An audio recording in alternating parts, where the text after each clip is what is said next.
Hi mga be, good morning. Kain po tayo ng almusal. Almusal ko na macaroni.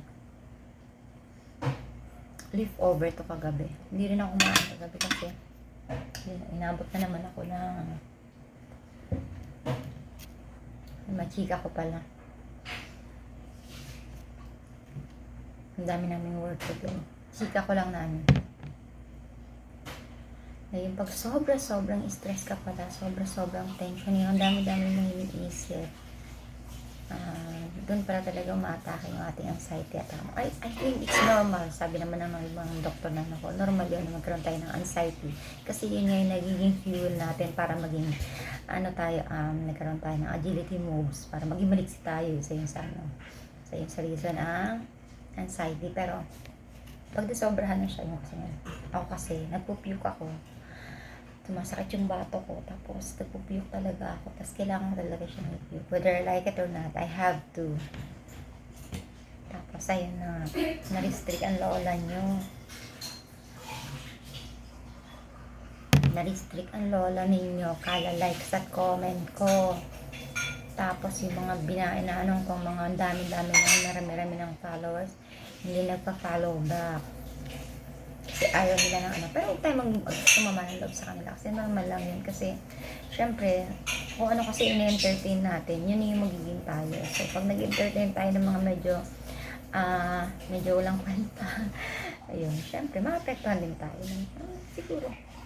Tsaka yun talaga dapat pag mag-persevere tayo, pag gusto natin yung pag-release kariri natin. Tapos syempre effort din ng bonggang-bongga. Kasi yung mga kumikita ngayon sa Reels, kumikita ngayon sa Facebook, nag-effort yan sila. Hindi naman yung nakuha ng Insta, isang pitik lang ng dalawang. Ayun.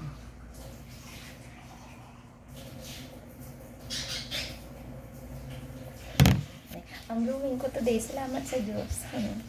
Maganda ako niya. Salamat po sa Diyos. Salamat po, Ama. Bigay ko ng dalaga. Actually, hindi ko rin may sa magnet. Siguro siya, tanso. Ayun. Kamayan na nag-wave. Tignan natin. Kamayan na nag-wave. See?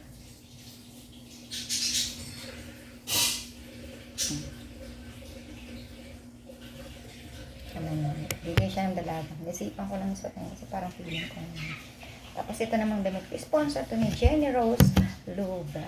Hi, Jen. Almusal tayo, besh. Dami kong gusto itala, kaya lang dami kong gawa. Kailangan ko mag-focus sa trabaho, baka masisanti ako. Wala akong pambayad ng monthly bill ko sa Meta Verified siya.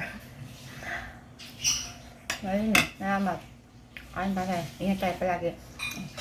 Pagdag ko lang pala yung mga mahal kong anak. Mga mahal kong anak, I love you, ingat kayo palagi. Tapos, chat nyo lang ako pag pag pili nyo akong chat. No pressure. I love you, mahal ko kayo. Isa kayo sa inspirasyon. Kayo ang number 1 inspirasyon ko. Maraming salamat sa inyo. May buto.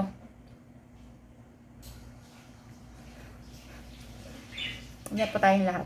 Yan. God bless. Thank you.